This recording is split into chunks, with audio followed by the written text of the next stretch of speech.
Greetings, ladies and gentlemen. It's the What It Takes Radio Company, and today we're going to enter into the impact zone, where we seek to make good friends, to grow your audience, be an influencer, and maybe put service over self. And take 72 hours to sort out the Trump stuff. Just do that. And please join the KYW Club this year. Just take 15 minutes to learn something that'll help you this year so you can thrive in 25. Greetings, ladies and gentlemen. This is Stan once again. Stan the radio man, perhaps the coach man, at least the broadcaster man in some ways. And I thank you for your time and attention today. Well, yesterday was a big day in America. The transition took place in Joe Biden gave up the presidency and Donald Trump took it over in quite a day of a ceremony and controversy and cold weather. Yes, this global warming thing may have been a little bit overestimated in some respects because we here in the United States are having a real, midwinter cold spell. My goodness. In fact, as we now know that the cold was so intense in Washington, D.C., that the inauguration was actually moved inside. And that made for a variety of different circumstances, but it seems that everything went fairly well and everything was okay, and it seemed to work out well enough. Well, what we do know is, for me, I may have to invoke a little bit of my personal 72-hour rule. And that is, I try and be a little bit different because I'm a little bit of a, thinker and thought maker. And of course, as my wife would say, oftentimes you talk too much. Well, that's what I do. I'm a broadcaster. But by 72 hours, I mean, sometimes I think it's really helpful to, when something significant happens, that is news and that has controversy and has a wonder about it, just to not say anything for 72 hours. Now, I have that luxury because I don't have a producer who says, okay, we have to have an immediate comment about something, which, of course, was what happens is that the modern medium has to be there full-time, fully present, and they have to have somebody talking or somebody saying something or somebody entertaining or educating or informing or complaining or whatever. They have to fill the airtime. And so immediately, people have something to say about what happened. And I'm one who says, it's always good to take some time to think about what you heard, what you just experienced, and what it might mean. Thought, prayer, meditation, research, reading. Just take time. Be quick, but don't hurry. I'm quick in the sense that I'm ready, but I'm not going to hurry on to the presence of speaking about something. All I do know, and this is nothing that's going to shock anybody, is that Trump was bold and brave and he put out a big agenda. And he has said that he is going to make an incredible amount of changes in the way things happen in the United States, particularly in the forms that he can control, which is that he is going to radically change the way the government is going to operate and some of the things it's going to require, and that what we have experienced in the last 4 years under Joseph Biden will be very, very different. He's going to do it very differently. Well, we will see. Well, we will see for sure he will be different because that's who he is. But what will it mean to us, and what will it mean to the, quote, Commonwealth, which means that, in effect, we all are in the world together. Our wealth and well-being is a common wealth, a common well-being. What affects one of us affects somebody else, And what affects a lot of us will affect a lot more of us because we have so many things in common. And what we are told is that Joe Biden said that he's going to get back to common sense for the commonwealth and the common wisdom and the common life expression of the American people. Well, of course, there are a lot of people who are not very happy about that. Well, the majority probably are because he very much is, okay, here's one of my favorite expressions now. KYW. KYW. Keep your word. What you said you are going to do, or what you're going to try and do, or what you plan to do and purpose to do, keep your word. KYW. I've come to the conclusion that a good deal of our trouble in life and in work is that the old expression of a man's word is his bond. You know, it's when he says something, he's putting money on it. That if he doesn't, he will pay the price. Keep your word. Well, Donald Trump has said that he's going to do what he's going to do, or at least he's going to keep trying to do everything he can do to make what he wants to do happen. Well, somewhat within that respect is that Joseph Biden had said that he was not going to pardon his son, Hunter. Well, of course, he did. He didn't keep his word on that.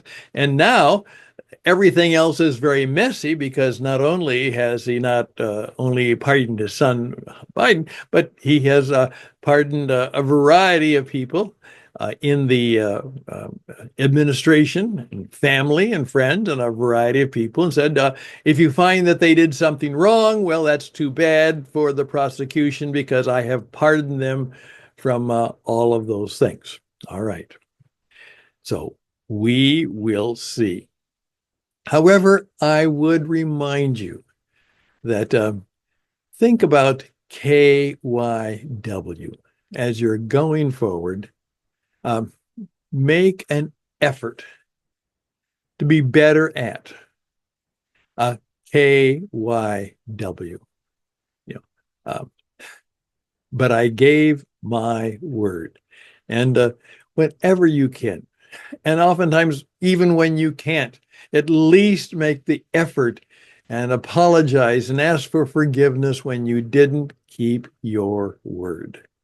So I will wait maybe 72 hours before I begin to evaluate, at least for my own business. I've watched it, I've experienced it, I paid attention to it. A number of things, since I have rather conservative tendencies, I'm agreeing with, but I don't know what all of this is going to lead to and how it will eventually work itself out, whether it'll be good for me and my business and my family. We will see, which, by the way, is oftentimes what you will actually hear from Donald Trump himself. Well, we will see. And that's true. We will see. So I point that out. Now, of course, part of you all know that this beautiful study that I'm at, of course, it's completely fake. It doesn't exist. But what can be more and more is that people will do more and more of what I am doing.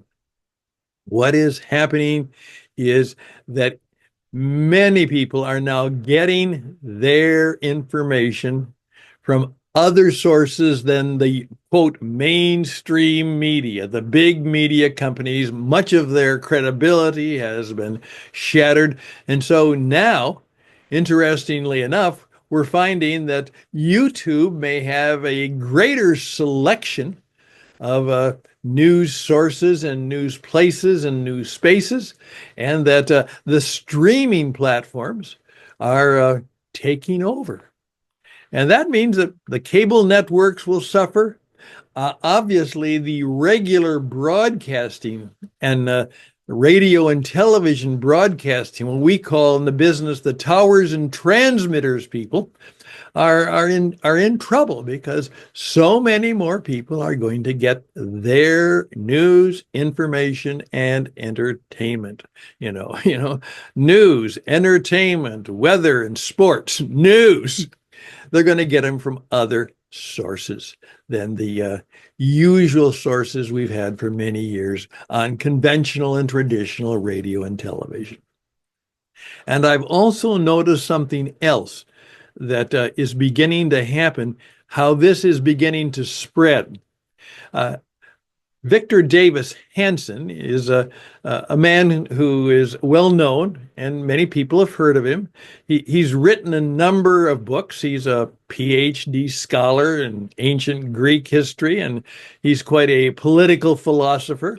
And he's just kind of a ordinary guy, but he's very bright, very well known, and very well respected, and has made occasionally, he appearances on different TV programs. He comes on as a guest. All of a sudden, I noticed that he is doing what a lot of the influencers doing. He has now decided that just like I'm taking about 10 or 12 minutes, he is going to do a daily program. Now, daily might mean, 5 days a week, and maybe the weekends off, maybe every day. I have a number of people who are thought leaders, creator entrepreneurs, and they are in the business of 7 days a week. They are putting something out there into the universe of noise and news, and who knows all what it could be. But even he, rather conservative, very traditional, a writer of books. Yes, he's an author. And that's why I'm saying is that even today, book publishing and podcasting will be coming together. He has made the decision that for him to be in the marketplace of ideas and to be a successful writer and a bookseller, book creator and bookseller, he is probably going to have to adopt something like I'm doing right now, which is to take a few minutes every week to try and be helpful to people. So I hope this has been helpful to you. Wait 72 hours in your thinking for a while. Just see how your impressions changed from when you first heard what Donald Trump said and did, and then do you feel any differently with the passage of a few hours? Not a great deal of time, just a few hours, a few days. Hey, have you, like I, experienced someone who did not do the KYW? Could you make an effort to join what I would call the KYW Promise Club? Keep your word. Do what you say you're going to do. And then I'm just simply going to ask you, may I have the opportunity to help you discover how you and your business can use the digital streaming medium, because that will be the way we communicate, the way we market and sell. It'll be the way we do business in the 21st century. And on top of that, the artificial intelligence has completely surprised me in how well it will help many people do business, and how it may help or hurt other people in some ways who don't pay attention to it as they should. So we're going to have to keep learning, keep living, keep loving, keep pressing on. And all the best to us as we seek to make 25, because it will be a year of significant change. But hopefully, prayerfully, thoughtfully, we will find a deeper way to experience the life that's before us and perhaps to find out some of the real purposes behind what truly is going on in our world today. I would just encourage you to be brave and be bold. And I'm saying this to myself because I'm on the edge of a lot of things. And I need to be brave and bold and prayerful and thoughtful and helpful and full of gratitude to make things work for me and to make things work for all of us together. So thank you for being with us. We'll be back on our regular occasion now. We will start the Jesus Entrepreneur Podcast live this week, and we may start the World-Class Jesus Broadcaster podcast also this week. We've got lots of new things to do, and I think many of them could be helpful to you. I'm grateful for you. All the best and blessings to you. Let's be ready. Let's be ready to go and make a difference in our world today. Bye for now.